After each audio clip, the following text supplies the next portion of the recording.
देखिए पेपर 10 की अगर हम बात करें तो इसका नाम है क्रिएटिंग एन इंक्लूसिव स्कूल। ये 40 मार्क्स का क्वेश्चन है। यूनिट 1 का क्वेश्चन देखिए, इंक्लूसिव एजुकेशन के बारे में बात की गई है, यानी समावेशी शिक्षा को परिभाषित कीजिए एवं भारतीय संदर्भ में इसके महत्व पर प्रकाश डालिए। तो ये कहा गया है।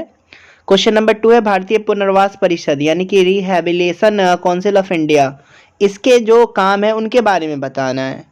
आरटीई एक्ट 2009 और सर्व शिक्षा अभियान 2002 के बारे में बात करना है यहाँ पे। क्वेश्चन नंबर 4 की बात करें तो यहाँ पे ये विजुअल एम्पावरमेंट से क्या समझते हैं आप। दृष्टिबाधिता को परिभाषित करना है एवं समावेशी कक्षा में दृष्टिबाधिता वालों को हेतु शिक्षण नीतियाँ सुझाए, ये कहा गया। 5 नंबर देखिए, समावेशी विद्यालय हेतु किस प्रकार के पाठ्यचर्या अनुकूलन की आवश्यकता है, ये बताना है। और 6 नंबर है समावेशी शिक्षा में समुदाय एवं परिवार की भूमिका का वर्णन करें। 7 नंबर है समावेशी व्यवस्था हेतु किस प्रकार के संरचनात्मक परिमार्जन की आवश्यकता है, वो बताना है।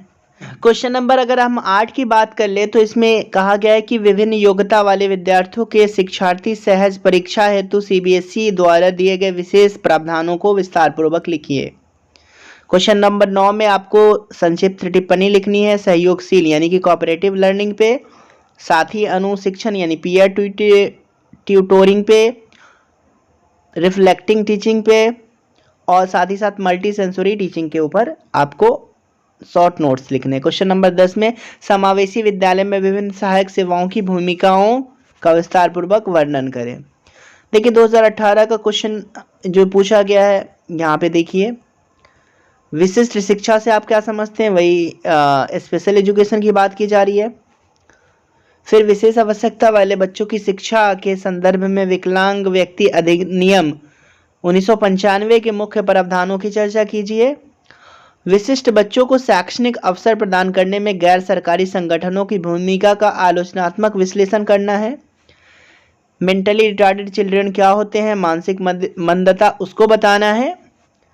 फिर ये श्रवणबाधिता मतलब हियरिंग इम्पेयरमेंट से आप क्या समझते हैं, उसके बारे में बात की गई है। यहाँ पे कम्युनिटी बेस्ड एजुकेशन क्या होता है, यानी समुदाय आधारित शिक्षा क्या है, इसकी आवश्यकता क्यों है बच्चों को, विशिष्ट बच्चों के लिए, वो बताना है आपको। सहकारी अधिगम, फिर से कोऑपरेटिव लर्निंग की बात की जा रही है। क्वेश्चन नंबर 8 में कक्षा में समावेशी व्यवहार से आप क्या समझते हैं, व्यक्तिगत विभिन्नताओं के बावजूद सभी छात्रों के लिए सीखने को अर्थपूर्ण बनाने में विद्यालय की भूमिका की विवेचना कीजिए। देखिए 9 नंबर क्वेश्चन है, विशिष्ट बच्चों की आवश्यकताओं की पूर्ति हेतु कुछ सहायक सेवाओं की चर्चा कीजिए। 10 में फिर शॉर्ट नोट्स लिखने हैं। भारतीय पुनर्वास परिषद शिक्षण अधिगम सामग्री यानी टीएलएम टीचिंग लर्निंग मटेरियल अभिलेखों का संधारण एवं रखरखाव और समेकित शिक्षा मतलब इंटीग्रेटेड एजुकेशन। देखिए 2019 में जो क्वेश्चन पूछा गया है वो यहाँ से आप देख सकते हैं। यूनिट 1 में फिर से इंक्लूसिव एजुकेशन का मतलब क्या होता है वो बताना है। उसके बाद देखिए क्वेश्चन 2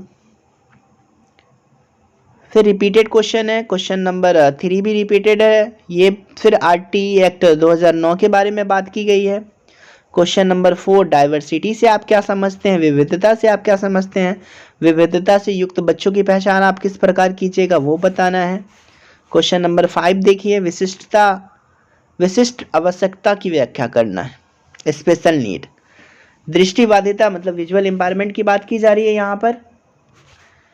समावेशी शिक्षा प्रदान करने में संपूर्ण विद्यालय उपागम की अवधारणा एवं महत्व का विश्लेषण करना है। मल्टी सेंसरी टीचिंग क्या होती है, बहु संवेदी शिक्षण क्या है वो बताना है। और देखिए यहाँ पे क्वेश्चन नंबर 9 विद्यालय में व्यावसायिक चिकित्सक की भूमिका की चर्चा करें। 10 में शॉर्ट नोट्स लिखने आपको, समेकित शिक्षा, विशिष्ट शिक्षा, सामाजिक अधिगम, इस सब के ऊपर आपको शॉर्ट नोट्स लिखने हैं। चलिए अब अगर नेक्स्ट बात कर ले 2020 की, तो 2020 में देखिए किस तरह का क्वेश्चन पूछा गया है। Integrated education for special children यानी विशिष्ट बालकों के लिए समकालिक शिक्षा का वर्णन करना है। फिर से विकलांग व्यक्ति अधिनियम 1995 की बात की जा रही है। दिव्यांग व्यक्ति के अधिकार पर संयुक्त राष्ट्र सम्मेलन 2006 की मुख्य विशेषता का वर्णन करना है। विशिष्ट बच्चों की शिक्षा के लिए बहुविकलांग राष्ट्रीय संस्थान की भूमिका का वर्णन करना है। शिक्षणीय मंदता कौन है, मंदता के कारण और रोकथाम को बताना है। श्रवण बाधिता के लिए शैक्षिक कार्यक्रमों का वर्णन करें।